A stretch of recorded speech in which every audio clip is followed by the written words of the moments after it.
2011 NCAA tournaments. We're going to talk about the Big Ten teams that our Big Ten expert, Sam Clayton, likes the most and likes the least. All right, but before we do that, Sam, here's what I want to do. You've got a criteria that you say this teams must have 5 or 6 of these to win the championship. How many teams have it this year in 2011? 4 teams have them. Go ahead. Gonzaga, Notre Dame, Ohio State, Kansas. No order there, just the 4 that have it. And one that I think shocks a lot of people is Gonzaga. Because people think of a mid-major, the WCC, West Coast Conference. People don't like to put Gonzaga far in the tournament because it's a name value thing. Name value is so important in the tournament. That's another reason why, dogs, you bet, Utah State, Kansas State, people are going to take Kansas State. But Gonzaga has a very upper-class team, 4 seniors. They slow down the pace. They have that 10-point differential and senior point guard and a big man. That's interesting, and we talked in the prior video why those things are key. I'm actually looking to favor Gonzaga. Are you? But now I'm questioning that because, one, I like the logic of your system here, but to me, whenever you have a marquee team, and that's the term I use for what you're talking about, that has had a down year, I think most people aren't really tuned in to the fact that Gonzaga is not the Gonzaga of old. It's like people trading for Donovan McNabb at age 35 or 36. They're thinking, we're getting Donovan, but you're getting a different version of him. Too much chunky soup at this point. But it's causing me pause because, again, your system's got a history behind it. Let's talk Notre Dame. I was very surprised. I saw Notre Dame out there on futures at 25-1. And to me, a 2 seed that's playing better in the second half of the year, that really surprised me. Break them down real quick. Well, they start 5 seniors, and that is the only team in the field that starts 5 seniors. That's an experience issue that cannot be underestimated by any means. Free throw shooting is key, 75%, 40% three-point shooting. They came out of the tough, grinded-out Big East Conference, 65 points a game. They can slow it down. The burn offense is very hard to prepare for. And Hansbrough, Abramitis. So let's talk about that. If you have a quirky offense, you have an advantage in the tournament because in the Big East, they play that every year. They get used to it. In the tournament, chances are they haven't played Notre Dame yet. Right, they haven't played, like we mentioned. You don't play teams out of your conference, maybe in November and early December. But outside of that, you're playing, the Big Ten is a slow conference like the Big East, but the SEC and ACC, they want to get out and run. And if an ACC team or an SEC team runs into Notre Dame, they're in for some trouble. Wow, so I like that 25-1. Maybe for the region. I don't know about the whole thing. Well, if you're getting 25-1, it's going to be a long okay, shot. It's a value bet. All right, let's go down each Big Ten team and say when it comes to point, not if they can win the tournament or not, I don't care about that. I want to talk about in individual games, are you looking to play on, play off, or neutral? 5 years ago, Villanova had a team, I know you remember. It was Curtis Sumter in the middle, and they had 4 guards. Okay. And they didn't do too hot in the tournament. Even though they were a name value team, they had a lot of promise. They looked very good. I liken them a lot to Purdue this year. 1 big man, Jawan Johnson, and 4 guards. Not to mention Kelsey Barlow's out for the year now. He was suspended indefinitely. But Jawan in the middle is good. Etuan Moore, throw up the 3. He always does that. But outside of that, they're a very small team. They're not a very good rebounding team. And I don't think they're as good defensively as people think they are. So I don't actually like Purdue. I think VR was actually big on Purdue. And I was kind of shocked to hear that. I don't think I'm very high. I think ND would beat Purdue down the road.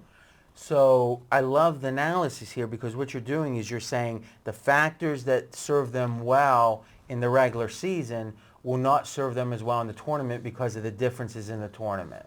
I don't think that, the Big Ten is aligned for the Big Ten.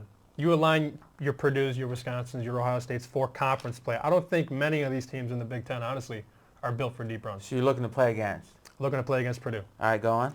Wisconsin is a team that, it's funny, I actually have them in my Final Four bracket, but I actually like Belmont.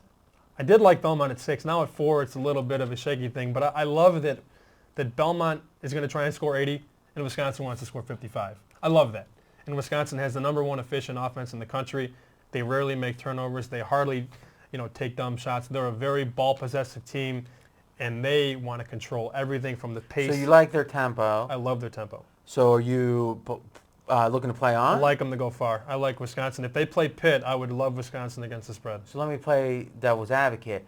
I think that tournament teams that are too good at home, where you look at their record, you look at their top 25 ranking, and half those games or so are at home, and they're not going to play at home again. No. I would love for them to play at the Kohl Center. Exactly. So my point is, do you think the public might be just not really splitting up home and road and saying Wisconsin's a team that's done X, but in truth, the context of the tournament won't allow them to do what they do best, which is play at home? Well, I think if we're talking about a straight up or an against the spread number, I think if they played Pitt, you'd see a line of about 5.5, 6. I think. I don't. You're saying even the fact they're not great on the road, you think that you like them enough to play on them? I don't think Pitt was good enough on the road to warrant to play on Pitt against Wisconsin. Maybe you're right. And again, we're not necessarily looking at that game. We're looking at any time they play in this tournament. Next up. I'll skip over Illinois and Penn State because I'm still convinced Dimitri McCamey for Illinois has been shaving points since November. But a team that I like, and Marco likes them as well as Michigan State, I'm high on them every year. In that bracket, UCLA has one of my systems out of 6, 1 out of 6. Florida has 1 out of 6. Michigan State has 3 out of 6. I like them not because of the system, but because you can't underestimate Tom Izzo ever. And Doug Gottlieb gave the line, Kalen Lucas and a bunch of guys around him, let the public keep thinking that they're going to attack. They're going to be a solid team. I think they go to the Sweet 16. Play on. Play on Michigan State. Against the spread, definitely. All right, next. Ohio State. I'll save it for that. We'll save the best for last. The team I think is going to win it all. So well balanced. 77 points a game, allowing 59. 41% from 3. They've won 8 of their last 10 games. They rolled through the Big Ten tournament without fault. And they have an inside-outside game. And I told you this earlier. I think they are the best team in the nation because they have not one big guy that is solid. They have 2. Jared Sullinger has the best footwork in college basketball, but he really outshines what Dallas Lauderdale does for them defensively. The big, ugly guy with the beard, He is a shot blocker extraordinaire. And then when they work the inside and get Jared Sullinger to the foul line, it opens up the Dieblers and the Lighties and the Bufords. And those guys, they like to shoot it. They like to fill it from deep, but they know how to attack too.